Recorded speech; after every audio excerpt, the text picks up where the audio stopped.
নমস্কার।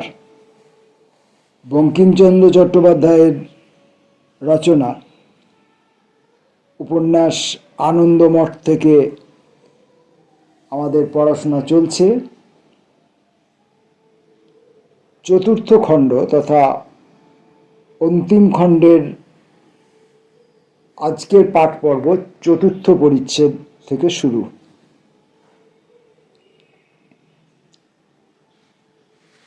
উত্তর বাঙ্গালা মুসলমানের হাতছাড়া হইয়াছে। মুসলমান কেহই একথা মানেন না, মনকে চোখ ঠাড়েন, বলেন কতকগুলি লুঠেরাদের বড় দৌরাত্ম্য করিতেছে, শাসন করিতেছি। এইরূপ কতকাল যাইত বলা যায় না, কিন্তু এই সময়ে ভগবানের নিয়োগে ওয়ারেন হেস্টিংস কলিকাতার গভর্নর জেনারেল। ওয়ারেন হেস্টিংস মনকে চোখ ঠাড়িবার লোক নহেন। তাঁর সে বিদ্যা থাকিলে আজ ভারতে ব্রিটিশ সাম্রাজ্য কোথায় থাকিত? অগৌণে সন্তান শাসনার্থে মেজর এডওয়ার্ডস নামা দ্বিতীয় সেনাপতি নতুন সেনা লইয়া উপস্থিত হইলেন। এডওয়ার্ডস দেখিলেন যে এই ইউরোপীয় যুদ্ধ নহে, শত্রুদিগের সেনা নাই, নগর নাই, রাজধানী নাই, দুর্গ নাই, অথচ সকলই তাহাদের অধীন।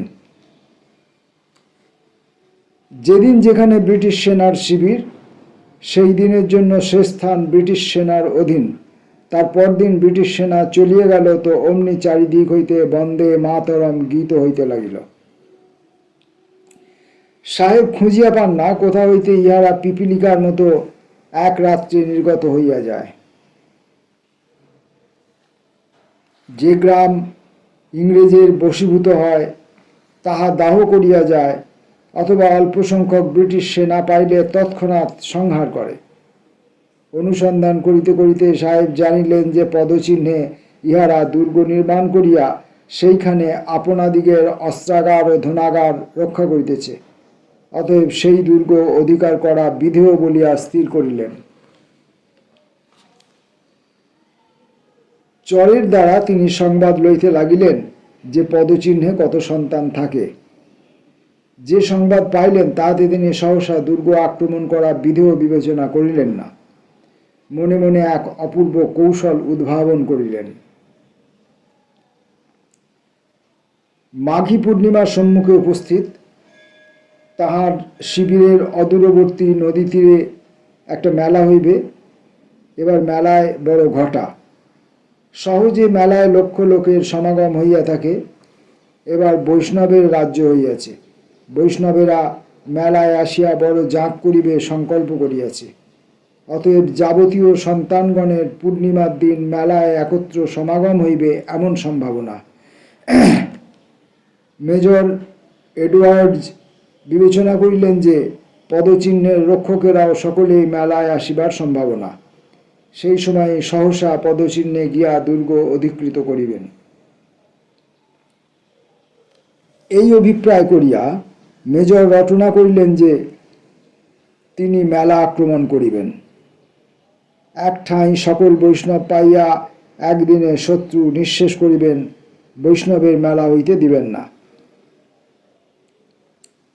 এ সংবাদ গ্রামে গ্রামে প্রচারিত হইল। তখন যেখানে যে সন্তান সম্প্রদায়ভুক্ত ছিল সে তৎক্ষণাৎ অস্ত্র গ্রহণ করিয়া মেলা রক্ষার জন্য ধাবিত হইল। সকল সন্তানই নদী তীরে আসিয়া মাঘী পূর্ণিমায় মিলিত হইল। মেজর সাহেব যাহা ভাবিয়াছিলেন তাহাই ঠিক হইল। ইংরেজের সৌভাগ্যক্রমে মহেন্দ্র ফাঁদে পা দিলেন। মহেন্দ্র পদচিহ্নের দুর্গে অল্পমাত্র সৈন্য রাখিয়া অধিকাংশ সৈন্য লইয়া মেলায় যাত্রা করিলেন। এ সকল কথা হইবার আগেই জীবানন্দ ও শান্তি পদচিহ্ন হতে বাহির হইয়া গিয়াছিলেন। তখন যুদ্ধের কোনো কথা হয় নাই, যুদ্ধে তাহাদের মন ছিল না। মাঘী পূর্ণিমায় পুণ্যদিনে শুভক্ষণে পবিত্র জলে প্রাণ বিসর্জন করিয়া প্রতিজ্ঞাভঙ্গ মহাপাপের প্রায়শ্চিত্ত করিবেন, ইহাই তাহাদের অভিসন্ধি। কিন্তু পথে যাইতে যাইতে তাহারা শুনিলেন যে মেলায় সমবেত সন্তানদিগের সঙ্গে ইংরেজ সৈন্যের মহাযুদ্ধ হইবে। তখন জীবানন্দ বলিলেন, তবে যুদ্ধেই মরিব, শীঘ্র চলো। তাহারা শীঘ্র শীঘ্র চলিলেন। পথে এক স্থানে একটা টিলার উপর দিয়া গিয়াছে। টিলায় উঠিয়া বীর দম্পতি দেখিতে পাইলেন যে নিম্নে কিছু দূরে ইংরেজ সৈনিক। শান্তি বলিল, মরার কথা এখন থাক, বলো বন্দে মাতরম। পঞ্চম পরিচ্ছেদ। তখন দুইজনে কানে কানে কি পরামর্শ করিলেন। পরামর্শ করিয়া জীবানন্দ এক বনে লুকাইলেন। শান্তি আর এক বনে প্রবেশ করিয়া এক অদ্ভুত রহস্যে প্রবৃত্ত হইল। শান্তি মরিতে যাইতেছিল, কিন্তু মৃত্যুকালে স্ত্রী বেশ ধরিবে ইহা স্থির করিয়াছিল। তাহার এই পুরুষ বেশ জুয়াচুরি মহেন্দ্র বলিয়াছে। জুয়াচুরি করিতে করিতে মরা হইবে না, সুতরাং ঝাঁপি টেপারিটি সঙ্গে আনিয়াছিলেন, তাহাতে তাহার শয্যা সকল থাকিত। এখন নবীনানন্দ ঝাঁপি টেপারি খুলিয়া বেশ পরিবর্তনে প্রবৃত্ত হইল। চিকন রকম রসকলির উপর খয়েরি টিপ কাটিয়া তৎকাল প্রচলিত ফুটফুটে কোঁকড়া কোঁকড়া কতকগুলি ঝাপটার গোছায় চাঁদ মুখখানি ঢাকিয়া শান্তি একটি সারঙ্গ হস্তে বৈষ্ণবী বেশে ইংরেজ শিবিরে দর্শন দিল। দেখিয়া ভ্রমর কৃষ্ণ শ্বশ্রুযুক্ত সিপাহীরা বড় মাতিয়া গেল। কেউ টপ্পা, কেহ গজল, কেউ শ্যামা বিষয়, কেউ কৃষ্ণ বিষয় ফরমাস করিয়া শুনিল। কেহ চাল দিল, কেহ ডাল দিল, কেহ মিষ্টি দিল, কেউ পয়সা দিল, কেহ সিকি দিল। বৈষ্ণবী তখন শিবিরের অবস্থা সচক্ষে সবিশেষ দেখিয়া চলিয়া যায়। সিপাহীরা জিজ্ঞাসা করিল, আবার কবে আসিবে? বৈষ্ণবী বলিল, তা জানি না, আমার বাড়ি ঢের দূর। সিপাহীরা জিজ্ঞাসা করিল, কত দূর? বৈষ্ণবী বলিল, আমার বাড়ি পদচিহ্নে। এখন সেই দিন মেজর সাহেব পদচিহ্নের কিছু খবর লইতেছিলেন। একজন সিপাহী তাহা জানিত। বৈষ্ণবীকে ডাকিয়া কাপ্তেন সাহেবের কাছে লইয়া গেল। কাপ্তেন সাহেবে তাহাকে মেজর সাহেবের কাছে লইয়া গেল। মেজর সাহেবের কাছে গিয়া বৈষ্ণবী মধুর হাসিয়া মর্মভেদী কটাক্ষে সাহেবের মাথা ঘুরাইয়া দিয়া খঞ্জনীতে আঘাত করিয়া গান ধরিল। ম্লেচ্ছনী বহু নিধনে কলয়সী করবালম, মেচ্ছনী বহু নিধনে কলয়সী করবালম। সাহেব জিজ্ঞাসা করিলেন, তোমার বাড়ি কোঠা বিবি? বৈষ্ণবী বলিল, আমি বিবি নই, বৈষ্ণবী, বাড়ি পদচিহ্নে। সাহেব, ওয়েল, দ্যাট ইজ পদসিন। পদসিন ইজ ইট? হুয়া একটু গড় হ্যায়। বৈষ্ণবী বলিল, ঘর? কত ঘর আছে? সাহেব বলিল, গড় নেই, গড় নেই, গড় গড়। সাহেব। শান্তি বলিল, সাহেব, তোমার মনের কথা বুঝেছি, গড়? সাহেব বলিল, ইয়েস ইয়েস, গড় গড়। হ্যাঁ, গড় আছে, ভারী কেল্লা। সাহেব জিজ্ঞাসা করল, কেটে আদমি? শান্তি বলিল, গড়ে কত লোক থাকে? 20-50 হাজার। नॉनसेंस, एक तो केले में 2-4 हजार रह सकता, वहाँ पर अभी है या निकल गया? আবার নেকলাবে কোথায়? मेला में तुम कब आया वहाँ से? কাল এসেছি সাহেব, ও লোক আজ নিকাল গিয়া হোগা। শান্তি মনে মনে ভাবিতেছিল যে তোমার বাপের শ্রাদ্ধের চাল যদি আমি না চড়াই তবে আমার রসকলি কাটাই বৃথা। কতক্ষণে শিয়ালে তোমার মুন্ডু খাবে আমি দেখব। প্রকাশ্যে বলিল, তা সাহেব, হতে পারে, আজ বেরিয়ে গেলে যেতে পারে, অত খবর আমি জানি না। বৈষ্ণবী মানুষ, গান গেয়ে ভিক্ষা শিক্ষা করে খায়, অত খবর রাখি নে। বকে বকে গলা শুকিয়ে উঠিল, পয়সাটা শিকেটা দাও, উঠে চলে যাই। আর ভালো করে বকশিস দাও তো না হয় পরশু এসে বলে যাব। সাহেব ঝানাত করিয়া একটা নগদ টাকা ফেলিয়া দিয়া বলিল, পরশু নেই বিবি। শান্তি বলিল, দূর বেটা, বৈষ্ণবী বল, বিবি কি? ईद परसों नहीं, आज रात को हमको खबर मिलना चाहिए। शांति বলিল, বন্দুক মাথায় দিয়ে সারাপ টেনে সর্ষের তেল নাকে দিয়ে ঘুমো। আজ আমি 10 ক্রোশ রাস্তা যাব, আসবো, ওকে খবর এনে দেবো। ছুঁচো বেটা কোথাকার। এডওয়ার্ড সাহেব বললেন, ছুঁচো বেটা কিস্তা कहता है। শান্তি বলিল, যে বড় বীর, ভারী জাঁদরেল। एडवर्ड, ग्रेट जनरल, हम हो सकता है क्लाइव का माफिक, लेकिन हमको खबर मिलने चाहिए। 100 रुपया बख्शिश देंगे। 100 ही दाओ और 1000 दाओ, 20 क्रोश ए दुखाना ठेंगे हबे ना। एडवार्ड साहेब बोलें, घोड़े पर? घोड़ाय चढ़िते जानले और तुम्हार ताबूते एसे सारेंगे बाजिए भिखे करी? एडवर्ड साहब बोलें, गोडी पर ले जाएगा। शांति, कोले बसिए निये जाबे? आमार लज्जा नाई? एडवर्ड, क्या मुश्किल, 500 रुपया देंगे। के जाबे, तुमी निजे जाबे? साहेब तखन अंगुली निर्देशपूर्वक सम्मुखे दंडायमान नील्ले नामक एक जुबा एनसाइनके देखाइया ताके बलिलेन, লিন্ডলে, তুমি যাবে? লিন্ডলে শান্তির রূপ যৌবন দেখিয়া বলিল, আহ্লাদপূর্বক। তখন ভারী একটা আরবি ঘোড়া সজ্জিত হইয়া আসিলে লিন্ডলেও তৈয়ার হইল। শান্তিকে ধরিয়া ঘোড়ায় তুলিতে গেল। শান্তি বলিল, ছি, এত লোকের মাঝখানে আমার কি আর চক্ষু লজ্জা নাই? আগে চলো, ছাউনি ছাড়াই।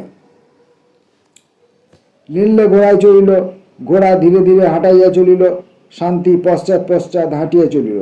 এইরূপে তাহারা শিবিরের বাহিরে আসিল। শিবিরের বাহিরে আসিলে নির্জন প্রান্তর পাইয়া শান্তি লিন্ডলের পায়ের উপর এক পা দিয়া এক লাফে ঘোড়ায় চলিল। লিন্ডলে হাসিয়া বলিল, তুমি যে পাকা ঘোড়সওয়ার। শান্তি বলিল, আমরা এমন পাকা ঘোড়সওয়ার যে তোমার সঙ্গে চড়িতে লজ্জা করে।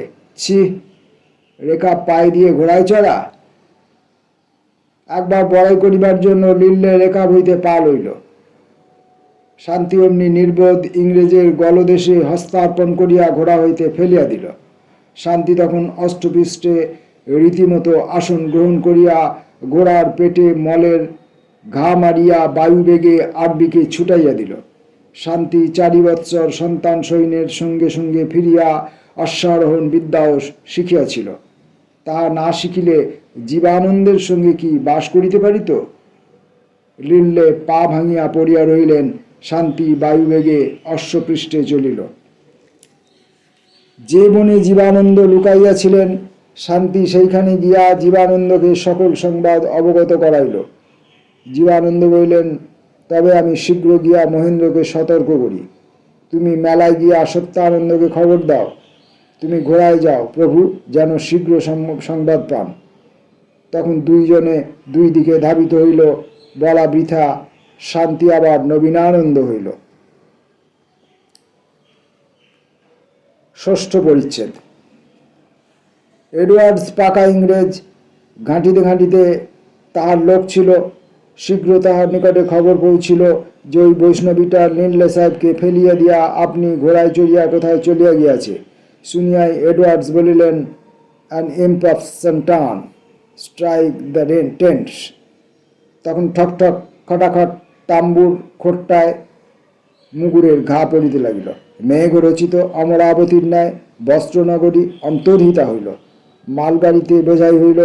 মানুষ ঘোড়ায় অথবা আপনার পায়ে, হিন্দু মুসলমান মাদরাজি গোড়া বন্দুক ঘাড়ে মশনাস করিয়া চলিল। কামানের গাড়ি ঘরর ঘরর করিতে করিতে চলিল। এদিকে মহেন্দ্র সন্তান সেনা লইয়া ক্রমে মেলার পথে অগ্রসর। সেই দিন বৈকালে মহেন্দ্র ভাবিল, বেলা পড়িয়া আসিল, শিবির সংস্থাপন করা যাক। তখন শিবির সংস্থাপন উচিত বোধ হইল। বৈষ্ণবের তাঁবুনায় গাছতলায় গুণ চট বা কাঁথা পাতিয়া শয়ন করে, একটু হরিচরণামৃত খাইয়া রাত্রি যাপন করে। ক্ষুধা যেটুকু বাকি থাকে স্বপ্নে বৈষ্ণবী ঠাকুরানীর অধরামৃত পান করিয়া পরিপূরণ করে। শিশির উপযোগী নিকটে একটি স্থান ছিল, একটা বড় বাগান, আম, কাঁঠাল, বাবলা, তেঁতুল। মহেন্দ্র আজ্ঞা দিলেন, এইখানেই শিবির করো। তারই পাশে একটা টিলা ছিল, উঠিতে বড় বন্ধুর। মহেন্দ্র একবার ভাবিলেন, এ পাহাড়ের উপর শিবির করিলেও হয়, স্থানটা দেখিয়া আসিবেন মনে করিলেন। এই ভাবিয়া মহেন্দ্র অশ্বে আরোহণ করিয়া ধীরে ধীরে টিলার উপর উঠিতে আরম্ভ করিলেন। তিনি কিছু দূর উঠিলে পর এক যুবা যোদ্ধা বৈষ্ণব সেনা মধ্যে প্রবিষ্ট হইয়া বলিল, চলো, টিলায় চড়ো। নিকটে যাহারা ছিল তাহারা বিস্মিত হইয়া বলিল, কেন? যোদ্ধা এক মৃত্তিকা স্তূপের উপর উড়িয়া দাঁড়াইয়া বলিল, ওই জ্যোৎস্না রাতে ওই পর্বত শিখরে নতুন বসন্তের নতুন ফুলের গন্ধ শুকিতে শুকিতে আজ আমাদের শত্রুর সঙ্গে যুদ্ধ করিতে হইবে। সন্তানেরা দেখিল সেনাপতি জীবানন্দ। তখন হরে মুরারে উচ্চ শব্দ করিয়া যাবতীয় সন্তান সেনা বল্লমে ভর করিয়া উঁচু হইয়া উঠিল এবং সেই সেনা জীবানন্দের অনুকরণপূর্বক বেগে টিলার উপর আরোহণ করিতে লাগিল। একজন সজ্জিত অশ্ব আনিয়া জীবানন্দকে দিল। দূর হইতে মহেন্দ্র দেখিয়া বিস্মিত হইল, ভাবিল, এ কি, না বলিতে ইহারা আসে কেন? এই ভাবিয়া মহেন্দ্র ঘোড়ার মুখ ফিরাইয়া চাবুকের ঘায়ে ধোঁয়া উড়াইয়া দিয়া পর্বত অবতরণ করিতে লাগিলেন। সন্তান বাহিনীর অগ্রবর্তী জীবানন্দের সাক্ষাৎ পাইয়া জিজ্ঞাসা করিলেন, এ আবার কি আনন্দ? জীবানন্দ আসিয়া বলিলেন, আজ বড় আনন্দ। টিলার ওপিঠে এডওয়ার্ড সাহেব যে আগে ওপরে উঠবে তারই জিত। তখন জীবানন্দ সন্তান সৈন্যের প্রতি ডাকিয়া বলিলেন, চেনো তোমরা? আমি জীবানন্দ গোস্বামী সহস্র শত্রুর প্রাণবধ করিয়াছি। তুমুল নিনাদে কানন প্রান্তর সব ধ্বনিত করিয়া শব্দ হইল, চিনি আমরা, তুমি জীবানন্দ গোস্বামী। জীবানন্দ বলল, বলো, হরে মুরারে। কানন প্রান্তর সহস্র সহস্র কণ্ঠে ধ্বনিত হইল, হরে মুরারে। জীবানন্দ বলিলেন, টিলার ওপিঠে শত্রু। আজ এই স্তূপ শিখরে এই নীলাম্বরী যামিনী সাক্ষাৎকার সন্তানেরা রণ করিবে।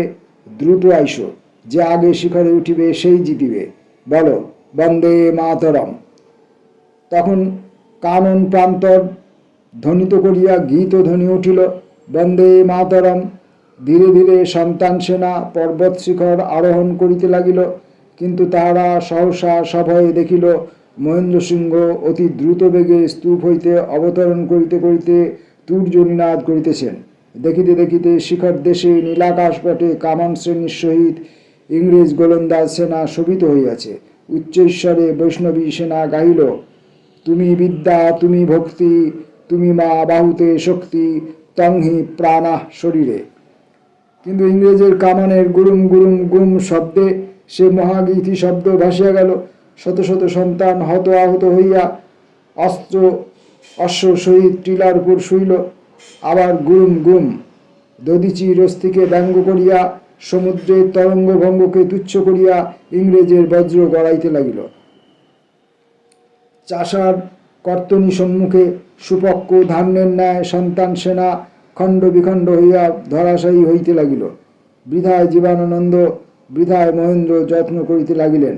পতনশীল শিলারাশির ন্যায় সন্তান সেনা টিলা হইতে ফিরিতে লাগিল। কে কোথায় পলায় ঠিকানা নাই। তখন একেবারে সকলের বিনাশ সাধনের জন্য হুররে হুররে শব্দ করিতে করিতে গোড়ার পল্টন টিলা হইতে নামিল। সঙ্গী উঁচু করিয়া অতি দ্রুত বেগে পর্বত বিমুক্ত বিশাল তটিনী প্রপাতবৎ দুর্দমনীয় অলঙ্ঘ অজেয় ব্রিটিশ সেনা পলায়নপর সন্তান সেনার পশ্চাৎ ধাবিত হইল। জীবানন্দ একবার মাত্র মহেন্দ্রর সাক্ষাৎ পাইয়া বলিলেন, আজ শেষ, এসো এইখানে মরি। মহেন্দ্র বললেন, মরিলে যদি রণজয় হইত তবে মরিতাম, বৃথা মৃত্যু বীরের ধর্ম নহে। জীবানন্দ বলিল, আমি বৃথাই মরিব, তবু যুদ্ধে মরিব। তখন পাছু ফিরিয়া উচ্চ ঈশ্বরে জীবানন্দ ডাকিলেন, কে হরিনাম করিতে করিতে মরিতে চাও, আমার সঙ্গে আইসো। অনেকে অগ্রসর হইল। জীবানন্দ বলিলেন, অমন নয়, হরি সাক্ষাৎ শপথ করো, জীবন্তে ফিরিবে না। যারা আগে হইয়াছিল তারা পিছাইল। জীবানন্দ কহিলেন, কেউ আসিবে না, তবে আমি একা চলিলাম। জীবানন্দ অশ্বপৃষ্ঠে উঁচু হইয়া বহু দূরে পশ্চাদস্থিত মহেন্দ্রকে ডাকিয়া বলিলেন, ভাই নবীনানন্দকে বলিও আমি চলিলাম, লোকান্তরে সাক্ষাৎ হইবে। এই বলিয়া সেই বীর পুরুষ লৌহ বৃষ্টি মধ্যে বেগে অশ্বচালনা করিলেন। বাম হস্তে বল্লম, দক্ষিণে বন্দুক, মুখে হরে মুরারে হরে মুরারে হরে মুরারে। যুদ্ধের সম্ভাবনা নাই, এ সাহসে কোনো ফল নাই, তথাপি হরে মুরারে গাইতে গাইতে জীবানন্দ শত্রু ব্যূহ মধ্যে প্রবেশ করিলেন। পলায়নপর সন্তানদিগকে মহেন্দ্র ডাকিয়া বলিলেন, দেখো, একবার তোমরা ফিরিয়া জীবানন্দ গোসাইকে দেখো, দেখিলে মরিবে না। ফিরিয়া কতগুলি সন্তান জীবানন্দের অমানুষী কীর্তি দেখিল। প্রথমে বিস্মিত হইল, তারপর বলিল, জীবানন্দ মরিতে জানে, আমরা জানি না, চলো জীবানন্দের সঙ্গে আমরাও বৈকুণ্ঠে যাই। এই কথা শুনিয়া কতগুলি সন্তান ফিরল, তাহাদের দেখা দেখি আরো কতগুলি ফিরিল, তাহাদের দেখা দেখি আরো কতগুলি ফিরিল। বড় একটা গণ্ডগোল উপস্থিত হইল। জীবানন্দ শত্রু গৃহে প্রবেশ করিয়াছিলেন, সন্তানেরা আর কেউই তাহাকে দেখিতে পাইল না। এদিকে সমস্ত রণক্ষেত্র হইতে সন্তানগণ দেখিতে পাইল যে কতক সন্তানেরা আবার ফিরিতেছে। সকলেই মনে করিল সন্তানের জয় হইয়াছে, সন্তান শত্রুকে তাড়াইয়া যাইতেছে। তখন সমস্ত সন্তান সৈন্য মার মার শব্দে ফিরিয়া ইংরেজ সৈন্যের উপর ধাবিত হইল। এদিকে ইংরেজ সেনার মধ্যে একটা ভারী হুলস্থুল পড়িয়া গেল। সিপাহীরা যুদ্ধে আর যত্ন না করিয়া দুই পাশ দিয়া পলাইতেছে। গোরারাও ফিরিয়া সঙ্গীন খাড়া করিয়া শিবিরাভিমুখে ধাবমান হইতেছে। ইতস্তত নিরীক্ষণ করিয়া মহেন্দ্র দেখিলেন, টিলার শিখরে অসংখ্য সন্তান সেনা দেখা যাইতেছে। তাহারা বীর দর্পে অবতরণ করিয়া ইংরেজ সেনা আক্রমণ করিতেছে। তখন ডাকিয়া সন্তানগণকে বলিলেন, সন্তানগণ, ওই দেখো, শিখরে প্রভু সত্যানন্দ গোস্বামীর ধ্বজা দেখা যাইতেছে। আজ স্বয়ং মুরারি, মধু কৈটভ, সুদন, কংসকেশী বিনাশন রণে অবতীর্ণ। লক্ষ সন্তান স্তূপপৃষ্ঠে বল, হরে মুরারে, উঠো, মুসলমানের বুক পিঠে চাপিয়া মারো, লক্ষ সন্তান টিলার পিঠে। তখন হরে মুরারের ভীষণ ধ্বনিত কানন প্রান্তর মথিত হইতে লাগিল। সকল সন্তান মা ভৈ রবে ললিত তাল ধ্বনি সম্বলিত অস্ত্রের ঝঞ্ঝনায় সর্বজীব বিমোহিত করিল। তেজে মহেন্দ্রর বাহিনীর উপরে আরোহণ করিতে লাগিল। শিলা প্রতিঘাত প্রতিপেরিত নির্ঝরিণীবৎ রাজসেনা বিলরিত স্তম্ভিত ভীত হইল। সেই সময়ে ৫৫ সহস্র সন্তান লইয়া সত্যানন্দ ব্রহ্মচারী শিখর হইতে সমুদ্র প্রপাতবৎ তাহাদের উপর বিক্ষিপ্ত হইলেন। তুমুল যুদ্ধ হইল। যেমন দুই খণ্ড প্রকাণ্ড প্রস্তরের সংঘর্ষে ক্ষুদ্র মক্ষিকা নিষ্পেষিত হইয়া যায়, তেমনি দুই সন্তান সেনা সংঘর্ষে সেই বিশাল রাজসৈন্য নিষ্পেষিত হইল। ওয়ারেন হেস্টিংসের কাছে সংবাদ লইয়া যায়, এমন লোক রহিল না। আজকের মতো আনন্দমঠ পাঠ পর্ব এই পর্যন্ত। আগামীকাল আমরা আনন্দমঠ পাঠ শেষ করে ফেলব।